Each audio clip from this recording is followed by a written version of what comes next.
नमस्कार दोस्तों, मैं सौरभ सिंह दी फाउंडर के इस यूट्यूब चैनल पे आपका स्वागत करता हूं। बेसिकली हमारा ये चैनल आपको sales, marketing, real estate, business, financial, education जैसे कई महत्वपूर्ण टॉपिक्स पर नॉलेजेबल वीडियो प्रोवाइड कराता है। पिछली वीडियो में उत्साह बढ़ाने के लिए बहुत बहुत धन्यवाद करना चाहूँगा उन सभी दोस्तों का जिन्होंने मेरी वीडियो को लाइक किया है, शेयर किया है और सब्सक्राइब किया है मेरे चैनल को। अगर आपने हमारी इस वीडियो का फर्स्ट पार्ट नहीं देखा है तो लिंक डिस्क्रिप्शन में है, आप जाइए उस लिंक पर क्लिक कीजिए। ठीक है, आप हमारी इस वीडियो का फर्स्ट पार्ट देख सकते हैं। चलिए वीडियो शुरू करते हैं। बेसिकली इस वीडियो को हम दो पार्ट्स में चलाएंगे। पहले पार्ट्स में हम देखेंगे कि नेगोशिएशन किस तरह से किया जा सकता है। हर चीज़ में नेगोशिएशन किया जा सकता है, हर चीज़ में सौदेबाजी की जा सकती है। ठीक है, और इस वीडियो का सेकंड पार्ट जो होगा वो फियर ऑफ रिजेक्शन के ऊपर होगा। तो चलिए चलते हैं वीडियो की तरफ। बेसिकली मैंने पिछली वीडियो में आप सभी को बताया था कि जो प्राइस होते हैं वो कभी फ़िक्स नहीं होते हैं। प्राइस जो होते हैं वो फ़िक्स नहीं होते हैं, उन्हें हमेशा नेगोशिएट किया जा सकता है। आप मानकर चलिए हर हाल में सौदेबाजी की जा सकती है, क्योंकि कंपनियां जो होती हैं वो प्राइस तय करती हैं अपनी कॉस्ट को देखकर। ठीक है, वो अपनी कॉस्ट को देखेंगी, वो पहले अपने प्रॉफिट्स को देखेंगी, वो कंपटीशन को देखेंगी। और मार्केट में कंपटीशन ज़्यादा है तो वो प्राइस कम कर देती हैं, अगर मार्केट में कंपटीशन कम है तो वो प्राइस बढ़ा देती हैं। ठीक है, तो ये कंपनीज़ की स्ट्रेटजीज़ होती हैं। बाकी आप ध्यान रखिए कि हर हाल में सौदेबाजी की जा सकती है। आप चाहे किसी भी स्थिति में हो, आप हमेशा किसी न किसी प्राइस को नेगोशिएट कर सकते हैं, उसे कम कर सकते हैं। देखिए, प्राइस हमेशा इस बात को ध्यान में रखकर तय किया जाता है कि कस्टमर इस प्रोडक्ट के लिए कितना पे कर सकता है। ये किसी व्यक्ति द्वारा निर्धारित किया जाता है।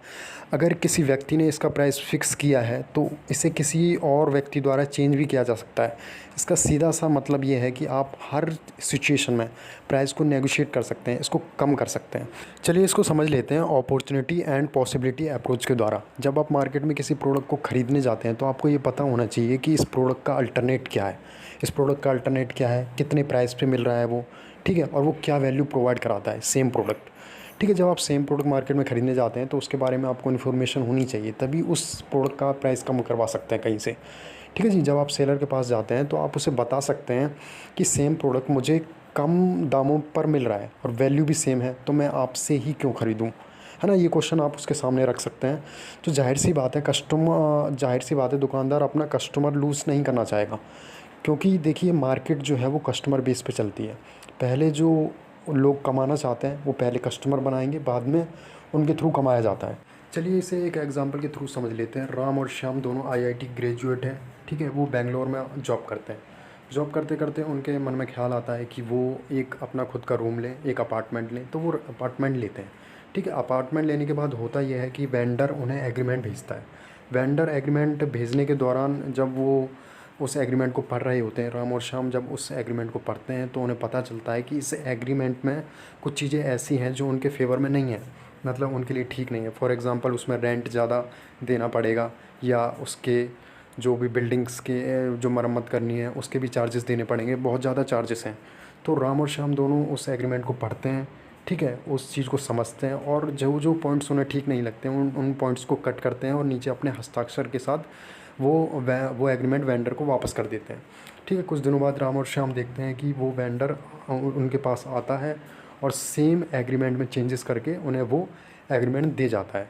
ठीक है, इससे पता चलता है कि हर चीज़ में नेगोशिएशन किया जा सकता है, क्योंकि राम और श्याम ने अपनी बात उस वेंडर के सामने रखी। उन्हें बताया कि क्या प्रॉब्लम है जिस वजह से वो इस अपार्टमेंट को नहीं ले सकते। चलिए चलते हैं वीडियो के सेकंड पार्ट की तरफ। ठीक है, अब सवाल ये उठता है कि नेगोशिएशन करना इतना आसान है, सौदेबाजी करना जब इतना आसान है तो लोग करते क्यों नहीं हैं। कई मामलों में इसकी जो जड़ें हैं वो हमारे बचपन तक जाती हैं। इसका सीधा सा आंसर ये है कि लोग डरते हैं, रिजेक्शन से डरते हैं, लोगों को असफलता से डर लगता है। ठीक है, इसकी जो जड़ें हैं वो बचपन में जाती हैं। अगर आप देखेंगे कि बचपन में जब आप स्कूल्स में होते हैं या फिर मतलब घर में होते हैं, आप कुछ नया कर रहे होते हैं या कुछ नया ट्राई कर रहे होते हैं, तो आपको रोका जाता है कि बेटा ऐसा मत करो, आप फेल हो जाओगे। ठीक है, टीचर्स से बार बार कुछ पूछने पर टीचर भी डांटता है। ठीक है, तो ये सारी चीज़ें कुछ ऐसी होती हैं जो मतलब हमारे बचपन में हमारे माइंड में बैठ जाती हैं और ये सेल्फ़ कॉन्फिडेंस को हमारे कम कर देती हैं, जिसकी वजह से बड़े होने के बाद हम उस तरह से रिएक्ट नहीं कर पाते हैं। जो चीज़ें हमें क्वेश्चन करना चाहिए तो हम क्वेश्चन नहीं करते हैं। ठीक है, हमें पूछना चाहिए कि इस चीज़ का प्राइस इतना क्यों है, तो वो भी हम नहीं पूछते हैं। चलिए अब आप समझ चुके हैं कि रिजेक्शन का ही वो डर है जिसकी वजह से लोग सौदेबाजी करने में कतराते हैं। तो क्या इसका कोई सॉल्यूशन है, इसे किस तरह से कम किया जा सकता है? जी हाँ, इसे कम किया जा सकता है। आपको तो बस इतना समझना है, जो असफलता है, जो रिजेक्शन है, वो पर्सनली नहीं है, ये किसी प्रोडक्ट या प्राइस या फिर किसी ऑर्गेनाइजेशन के बारे में है। जैसे आप किसी प्रोडक्ट को नहीं खरीदते हैं तो कई बार उसका प्राइस ज़्यादा होता है, इस वजह से नहीं खरीदते हैं। कई बार आपको उस ऑर्गेनाइजेशन पे ट्रस्ट नहीं होता है, ठीक है। कई बार ऐसा होता है कि आपको जो पर्सन प्रोडक्ट बेच रहा होता है, आपको उसके ऊपर ट्रस्ट नहीं होता है, ठीक है। तो ये जो रिजेक्शन है वो पर्सनली नहीं है, ये प्रोडक्ट या प्राइस के बारे में है। वो ऐसा नहीं है कि मतलब सामने वाला पर्सन आपको पसंद नहीं करता है तो वो नहीं खरीदेगा। खरीदेगा, अगर आपका प्रोडक्ट अच्छा है तो सामने वाला पर्सन उस प्रोडक्ट को खरीदेगा, ठीक है। अगर आपकी ऑर्गेनाइजेशन अच्छा काम करती है तो लोग आप पर ट्रस्ट करेंगे, ठीक है, आपके प्रोडक्ट को खरीदेंगे। तो नेगोशिएशन हर जगह काम आती है।